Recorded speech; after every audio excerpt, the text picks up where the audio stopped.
மாற்றுத்திறனாளிகளுக்கு உள்ளாட்சி அமைப்புகளில் பிரதிநிதித்துவ அடிப்படையில் இடஒதுக்கீடு வழங்கிய மாண்புமிகு முதலமைச்சர் அவர்களுக்கு நன்றி தெரிவிக்கும் பாராட்டு விழா தற்போது நடைபெற்று வருகிறது.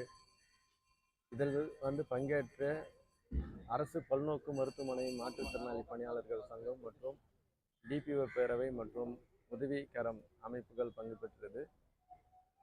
இதில் மாற்றுத்திறனாளிகளுக்கு உள்ளாட்சி மன்றங்களில் பிரதிநிதித்துவம் தரும் மாண்புமிகு முதலமைச்சர்களுக்கு நன்றி தெரிவிக்கும் பொருட்டு இந்த பாராட்டு விழா நடந்து இனிதாக முடிந்துள்ளது. இது ஒரு ஒத்திகை நிகழ்ச்சி. மீண்டும் அதிகப்படியான மாற்றுத்திறனாளிகளை இணைத்து மிகப்பெரிய மாநாடு, மாற்றுத்திறனாளிகள் நன்றி தெரிவிக்கும் மாநாட்டினை ஏற்பாடு செய்ய திட்டமிட்டிருக்கிறோம்.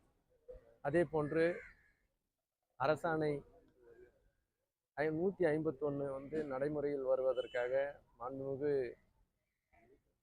துணை முதலமைச்சர் மற்றும் சட்டமன்ற உறுப்பினர்கள் சட்டமன்றத்திலே கோரிக்கையினை வலுப்படுத்தியிருக்கிறார்கள்.